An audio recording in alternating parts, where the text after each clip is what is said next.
Oke, assalamualaikum warahmatullahi wabarakatuh. Baik, di video kali ini Miss akan menjelaskan mengenai pertemuan kita ke-15, yaitu pertemuan review.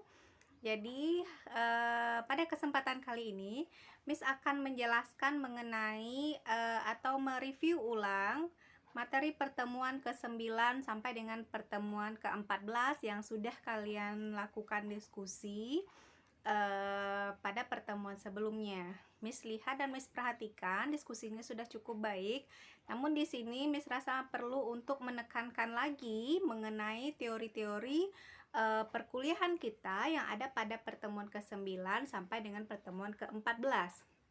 Oke, untuk lebih memahami mengenai pembelajaran atau perkuliahan kita, topik kita dari pertemuan ke-9 sampai dengan pertemuan ke-14, di sini Miss akan menjelaskannya dengan menggunakan bahasa Indonesia supaya kalian lebih dapat poin atau inti dari teori yang ada pada pertemuan ke-9 sampai dengan pertemuan ke-14. Baik, untuk topik yang pertama kita akan membahas mengenai patterns of organizations ya, mengenai patterns of organization. Apa sih itu patterns of organization? Nah, sebelum kita masuk kepada apa itu patterns of organization, sedikit di sini Miss akan menjelaskan mengenai what is paragraph ya, what is paragraph. Kenapa Miss menjelaskan di sini tentang paragraf terlebih dahulu? Patterns of organization itu artinya pola pengembangan paragraf. Jadi sebelum kita masuk kepada pola pengembangan paragraf, kalian wajib tahu dulu sebenarnya paragraf yang baik itu seperti apa. Karena hal ini juga berhubungan dengan skill writing yang kalian punya dalam mata kuliah writing ya. Karena fenomena yang Miss lihat selama ini, sering sekali mahasiswa itu kalau dalam menulis atau dalam menentukan dan mengelompokkan sebuah paragraf itu asal aja. Terkadang suka-suka hatinya aja. Nah, dia mengatakan paragraf itu terdiri minimal dari 3 atau 4 sentence, sudah itu disebut dengan paragraf. Terus suka-suka hatinya aja membuat alinea. Kalau udah ada alinea, berarti itu udah satu paragraf. Nah, sering kali mereka bilang seperti itu. Kalau disuruh bikin sebuah essay atau disuruh bikin sebuah teks ya, dia suka-suka hatinya aja. Misalnya, oh teks ini terlalu panjang nih, saya potong 2 aja deh teks ini. Nah, seringkali terjadi seperti itu. Kayaknya ini terlalu panjang, sepertinya juga rasanya bosan orang membacanya, saya penggal aja deh teks ini menjadi beberapa paragraf, suka-suka hatinya aja. Nah, sebenarnya enggak seperti itu ya, enggak seperti itu. Begitu juga dalam skill reading ya. Ketika kita membaca sebuah teks reading ya, satu paragraf itu terdiri dari satu topik sentence dan satu main idea sebenarnya. Jadi kalau kita udah next to the next paragraph, antara paragraf 1 dengan paragraf 2 itu idenya udah berbeda. Jadi ketika kita menentukan jawaban, ada question dari sebuah teks, ada pertanyaan, kita lihat dulu pertanyaan ini kira-kira berhubungan dengan topik paragraf keberapa gitu. Jadi kalau nggak akan mungkin dalam satu paragraf itu ada 2 topik. Nah, itu gunanya kita tahu pola pengembangan paragraf, dan kita harus tahu dulu paragraf yang baik itu seperti apa ya. Jadi pertanyaannya seringkali mahasiswa bertanya, paragraf itu sebenarnya syarat mutlaknya itu seminim-minimnya berapa sentence sih Miss gitu. Pertanyaan seperti itu. Terus ada yang jawab 3 sentence Miss, 4 sentence Miss, seminim-minimnya katanya. Atau 5 sentence, ada yang bilang seperti itu. Nah, sebenarnya nggak seperti itu ya. Paragraf yang baik itu dia nggak bisa dipatok juga seminim-minimnya ada 3 sentence, 4 sentence, atau 5 sentence. Itu tergantung dari topik atau dari hal yang kita bahas dalam paragraf itu apa. Nah, udah jelas belum topiknya dijelaskan oleh si kalimat penjelas? Udah ada belum conclusion dari topik tadi dalam sebuah paragraf? Nah, itu yang harus ada dalam sebuah paragraf yang baik. Jadi satu paragraf yang baik itu terdiri dari satu topik itu berada di dalam topik sentence. Nah, kemudian topik sentence itu akan dijelaskan dalam yang namanya supporting sentence, kalimat pendukung atau kalimat penjelas. Bisa berupa data-data atau berupa tambahan informasi dan sebagainya. Kemudian ditutup dengan concluding paragraph. Ada kalimat yang berupa sentence yang menutup kesimpulan dari apa yang dibahas di topik dan apa yang dibahas dalam topik sentence, supporting sentence tadi. Jadi itu dia yang paragraf yang baik ya. Jadi harus ada satu topik yang di dalamnya itu berupa topik sentence, kemudian harus ada supporting sentence, harus ada concluding sentence. Itu yang dikatakan paragraf yang baik. Jadi kita nggak bisa sesuka hati nih bilang udah 4 kalimat, udah berarti kita masuk aja deh ke kalimat yang baru di paragraf yang baru. Enggak. Kalau dia idenya masih membahas tentang topik yang sama, ya kita masukkan saja di situ. Walaupun penjelasan kita itu panjang ya, tapi topiknya tetap itu, ya udah nggak apa-apa, kita masukkan ke situ. Nah, begitu juga memenggal paragraf. Kayaknya nih udah terlalu panjang nih, kita masuk aja deh ke paragraf berikutnya. Kalau topiknya masih hal yang sama, kita nggak boleh masuk ke paragraf berikutnya. Nah, jadi itu dia yang dikatakan a good paragraph tadi ya. Jadi jangan salah nanti ketika Anda writing seperti itu. Jadi jangan membuat atau menulis sebuah paragraf itu sesuka hati kita saja. Nah, jika udah ada satu topik ya, ada topik sentence, kemudian sudah ada supporting sentence, sudah ada conclusion, sudah jelas dan sudah terselesaikan apa yang dibicarakan dalam satu paragraf tadi, baru kita boleh masuk ke paragraf berikutnya. Nah, itu yang dikatakan a good paragraph. Oke, misalnya nih kita disuruh bikin descriptive text sama dosen writingnya, misalnya membahas tourism object for example ya. Tourism object misalnya kita bicara tentang kampung turis nih, kampung turis. Mungkin paragraf pertama itu adalah introductionnya dulu, kampung turis itu lokasinya di mana, jalan ke sana itu naik ke sana pakai apa, kemudian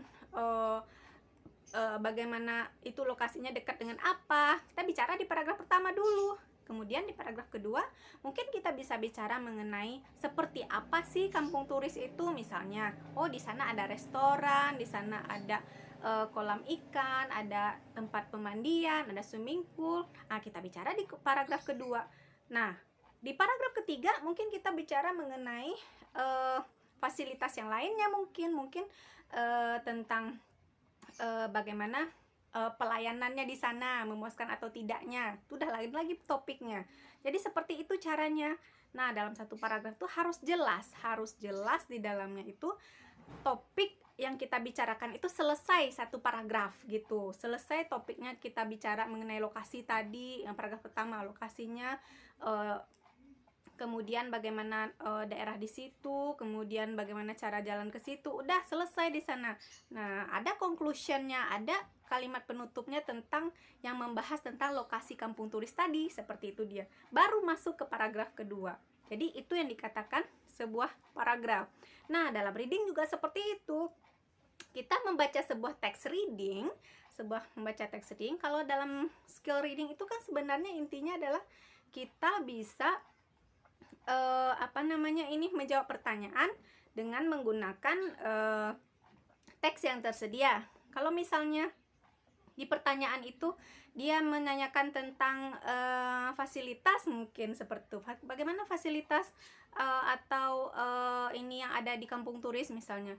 Kita nggak lihat di paragraf pertama, tapi kita lihat ke topik yang membahas tentang fasilitas yang ada di kampung turis tadi. Nah, seperti itu dia bagaimana cara kita menjawab pertanyaan dengan mengidentifikasi dari topik dalam sebuah paragraf. Nah, itu dia ya. Jadi untuk kedepannya jangan salah lagi ya bagaimana cara menulis paragraf, kemudian bagaimana cara mengidentifikasi topik dalam sebuah paragraf. Oke, jadi itu yang dikatakan sebuah paragraf. Nah, kalau kita bicara mengenai patterns of organizations ya, patterns of organization itu pola pengembangan paragraf. Gimana sih paragraf itu dikembangkan ya? Bagaimana cara kita mengembangkan paragraf? Nah, a patterns of organization is the presentation of a plan, format, or structure for the message. It can be served as a blueprint, signal how facts and idea will be presented.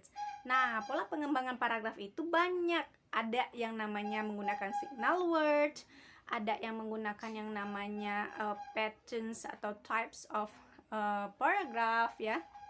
Nah, kita lihat kalau yang menggunakan signal words atau menggunakan misalnya kata conjunctions atau menggunakan signal words seperti additions. Addition itu apa? Tambahan ya.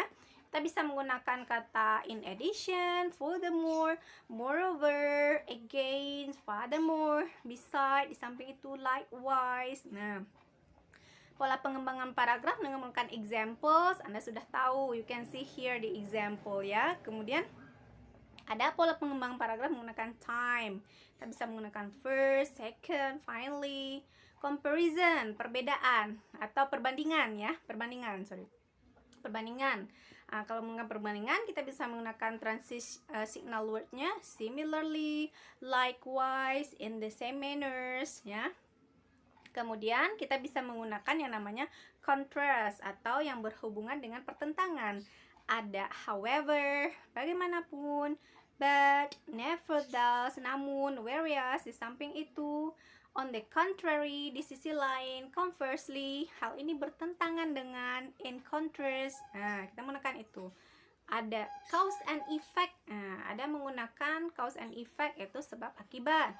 Thus, consequently, as a result. Nah, itu dia signal word. Kemudian ada juga pola pengembangan paragraf itu kita menggunakan yang namanya definitions ya. Definition itu biasanya ada ditandai dengan italize yang dicetak miring kalau untuk istilah-istilah asing ya. Ada juga yang ditandai dengan boldface atau yang dicetak tebal ya. Atau bisa menggunakan kata it can be defined as atau concept is defined first, for example like that.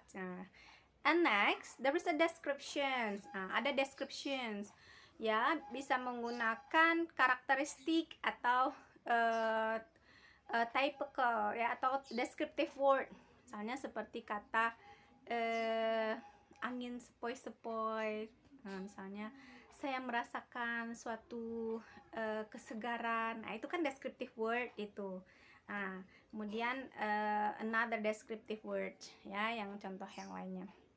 Kemudian ada juga menggunakan classifications ya. Example of transitionnya bisa 2 divisions, 3 group, 4 elements, 5 classes, 6 levels, 7 categories. Nah, itu menggunakan classifications. Oke. Kemudian ada summary kesimpulan. Bisa menggunakan kata in conclusions.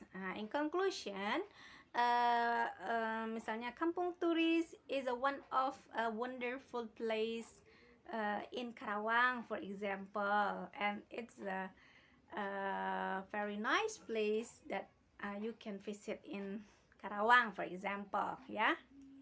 Kemudian ada location or special order, ya. Ada posisi ya.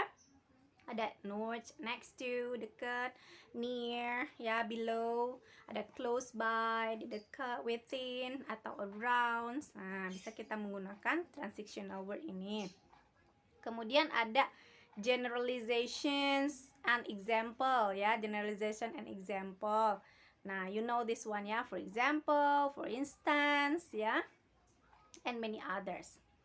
Kemudian di sini ada type of paragraph patterns. Kalau tadi menggunakan signal words, kalau di sini ada type of paragraph patterns.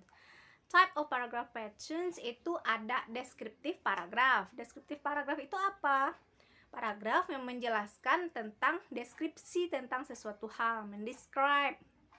Dari paragraf tersebut kita bisa terbayang nih seperti apa tempat tersebut. Nah, dari cerita Kampung Turis tadi, belum ke sana aja kita udah bisa membayangkan, oh di situ ada swimming pool, ada restorannya, ada tempat mancingan ikannya, misalnya udah kebayang nih, udah bisa nih kita menerka-nerka, udah ada gambaran di kepala kita. Itu deskriptif paragraf namanya.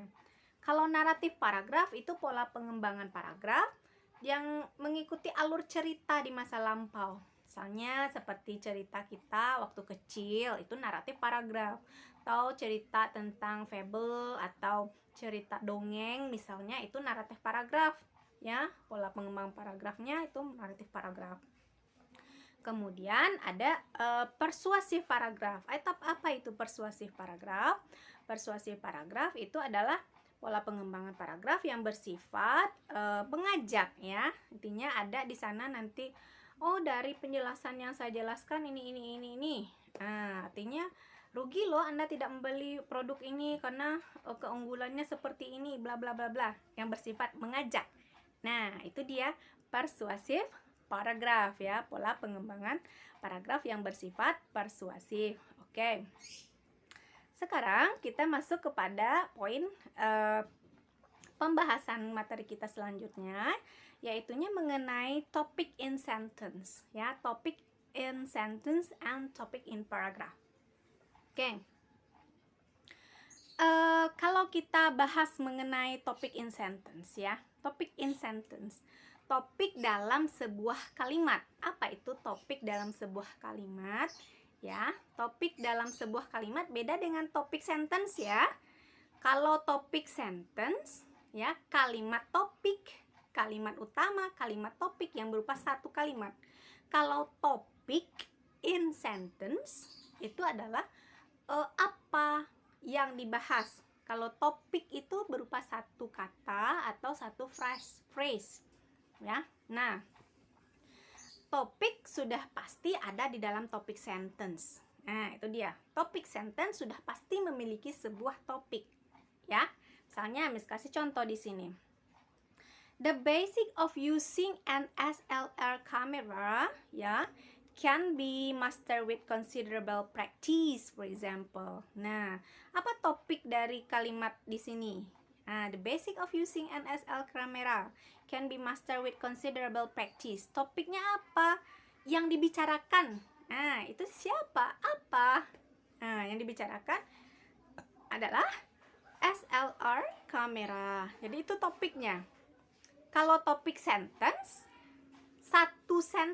satu kalimat. Nah, ingat ya? Satu kalimat ini adalah topik sentence. The basic of using an SLR camera can be mastered with considerable practice. Itu topik sentence. Kalau topik saja itu adalah SLR camera. Oke. Kemudian ada controlling idea atau supporting idea. Supporting idea itu adalah kalimat penjelas. Apa sih SLR kamera tadi? Nah, bagaimana sih penggunaan SLR kamera tadi? Nah, controlling idea-nya di sini yang mana? Nah, master with considerable practice. Itu controlling idea-nya, ya.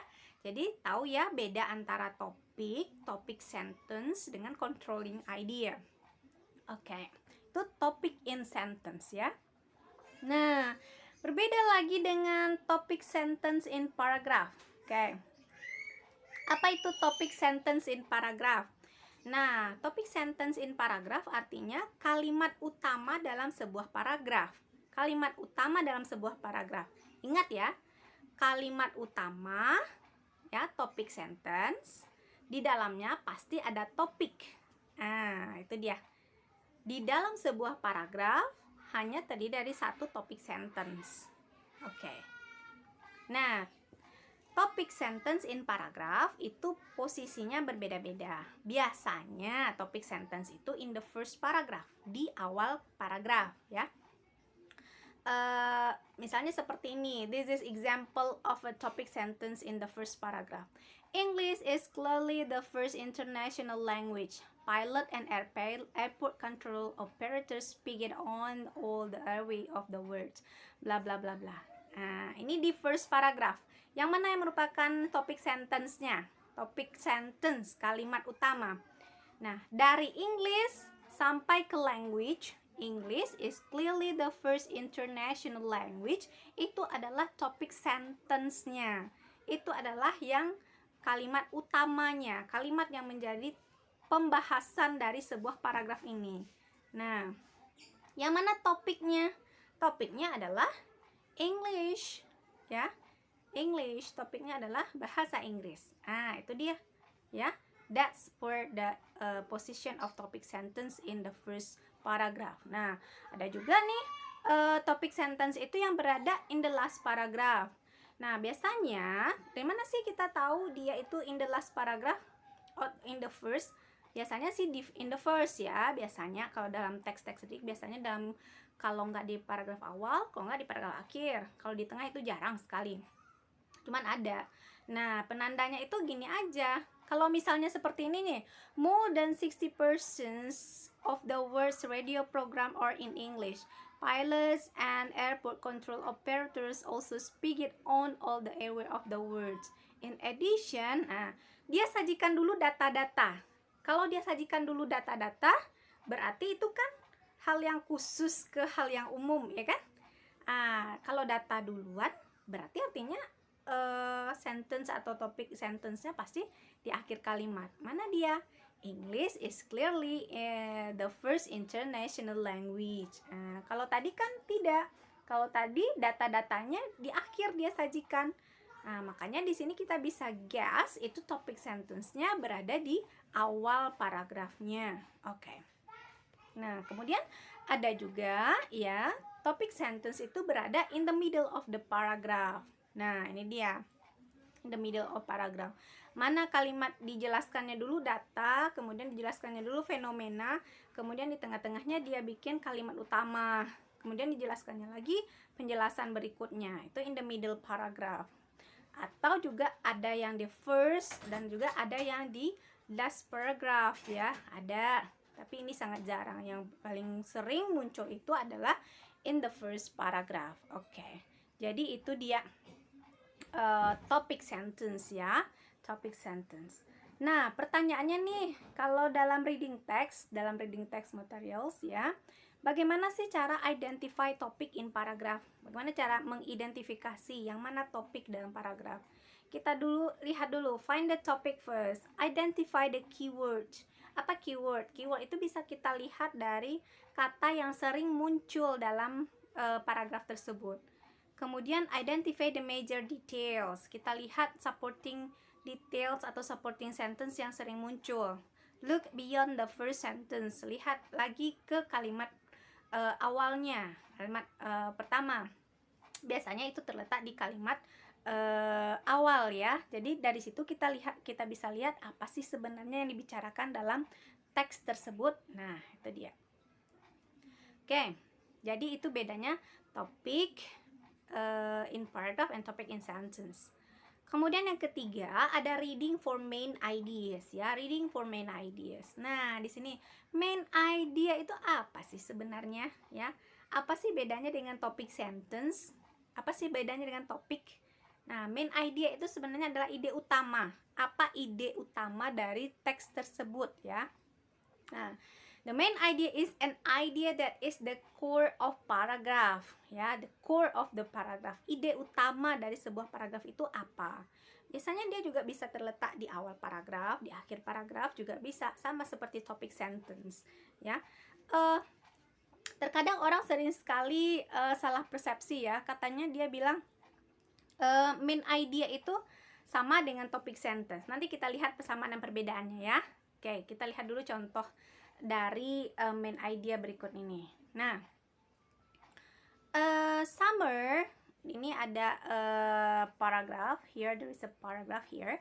Summer is a wonderful time to spend at West Beach. It is a beach with the light color soft sands. The coastline goes on for a long way and many people enjoy walking along it. Children like to play in the surf and walk along the rock that are visible at low tide. This is a fun beach for people all ages. Nah, topiknya apa? Topiknya di sini. Topik, ingat ya, tadi kalau topik itu satu kata atau satu frase. Topiknya apa? Oh, berarti ini adalah West Beach topiknya. Nah, main idenya atau ide utamanya apa? Ya, main idea itu adalah apa yang si penulis katakan tentang topik tadi. Apa yang apa ide utama tentang West Beach tadi. Nah, ide utamanya apa? Nah, kalau dari paragraf ini, summer is a wonderful time at West Beach. Nah, apakah ini merupakan topik sentence? Iya, kalau dalam paragraf ini main idea-nya sama dengan topik sentence. Jadi, apa sih sebenarnya perbedaan antara topik sentence dengan main idea? Nah, sebenarnya seperti ini ya. Main idea, dia itu sudah pasti berada dalam topik sentence. Ingat, main idea sudah pasti berada dalam sebuah topik sentence. Tapi topik sentence belum tentu dia merupakan main idea. Ya, belum tentu dia merupakan main idea. Nah, gimana sih Miss maksudnya? Nah, seperti ini contohnya ya. Miss coba perhatikan di sini. Bagaimana cara how to identify topic, sentence, and main idea? Oke. Kita lihat example di sini. Oceans and lakes have much in common, but they are also quite different. Ya, samudra atau lautan dan danau, umumnya hampir sama, tapi mereka juga punya perbedaan. Both are bodies of water, but oceans are very large bodies of salt water, while lakes are much smaller bodies of fresh water, and bla bla bla. Kalau kita lihat nih, topiknya apa? Topik dari paragraf ini apa? Ingat ya, topik tadi adalah berupa kata atau phrase ya kalau topik. Di sini apa? Berarti topiknya adalah topiknya adalah ocean and lakes ya. Kemudian topik sentence-nya apa? Mana topik sentence-nya? Kalimat utama atau kalimat topiknya. Topik sentence-nya adalah oceans and lakes have much in common, but they are also quite different. Main idea-nya apa? Main idea-nya apa? Dari kalimat ini kita lihat ya. Samudra atau laut dan danau memiliki persamaan, tapi mereka juga memiliki perbedaan. Berarti main idea-nya adalah di sini dia membicarakan tentang persamaan dan perbedaan dengan antara laut dan danau. Itu main idea-nya. The similarities and the differences between lake and ocean. Itu main idea. Sama nggak topik sentence dengan main idea? Nggak sama dalam kalimat ini, dalam paragraf ini. Main idea dan topik sentence-nya nggak sama. Kalau topik sentence udah pasti bulat ada di paragraf. Kita bisa tunjuk satu kalimat yang ada dalam paragraf itu topik sentence. Tapi kalau main idea itu adalah ide utama. Ide utamanya paragraf ini membahas mengenai perbedaan dan persamaan antara laut dan danau. Itu dia ide utamanya, gagasan pokoknya itu apa gitu. Jadi itu perbedaan antara topik sentence dengan main idea ya. Oke. Kemudian ada supporting sentence. Kalau supporting sentence sudah pasti tahu ya bedanya. Ya tahu pasti. Apa itu supporting sentence? Itu gampang sekali ya.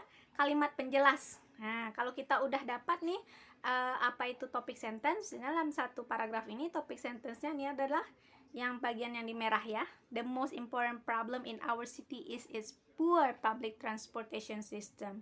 Selebihnya adalah supporting sentence yang berwarna hitam. Concluding sentence-nya adalah yang berwarna biru. Concluding sentence sudah pasti berada di akhir sentence. Nah, itu dia yang dikatakan dengan paragraf yang baik ya. Harus ada topic sentence, harus ada supporting sentence, harus ada concluding sentence. Jadi apakah harus terdiri dari seminim-minimnya 3 kalimat? Enggak. Kalau misalnya kalimatnya itu masih gantung 3 kalimat dan tidak memiliki penjelasan yang cukup mengenai apa yang dibicarakan dalam topik, itu juga bukan merupakan sebuah paragraf yang bagus ya. Oke, idealnya itu ya mungkin terdiri dari 4 atau 5 sentence seminim-minimnya, seperti itu dia. Tapi nggak harus seperti itu. Yang paling penting sebuah paragraf yang bagus itu ada topic sentence, ada supporting sentence, ada concluding sentence-nya. Itu dia ya. Kemudian yang ketiga itu adalah mengenai the use of context clues in paragraph. Context clues. Nah, apa sih sebenarnya context clues? Ya, dalam pertemuan kedua atau ketiga Zoom meeting itu udah sedikit Miss jelaskan ya mengenai context clues. Context clues ini adalah salah satu salah satu cara reading strategis juga. Kita kalau dalam reading itu kan kita sering sekali ya menemukan yang namanya difficult vocabulary ya. Nah, konteks clues kita gunakan. Cara kita mengartikan kosakata sulit dalam sebuah teks tanpa membuka kamus. Nah, kita melihat kata-kata yang berada di sekitar dari kata sulit itu tadi. Nah, bisa itu ada sinonimnya berupa ada typesnya, ada sinonim, bisa ada berupa persamaan kata, ada antonim, ada explanations, ada cause and effect. Jadi kita nggak perlu lagi membuka kamus untuk melihat apa sih artinya. Jadi kita lihat dulu nih apa kalimat setelah dan sebelumnya. Biasanya kita bisa guessing meaning from the context.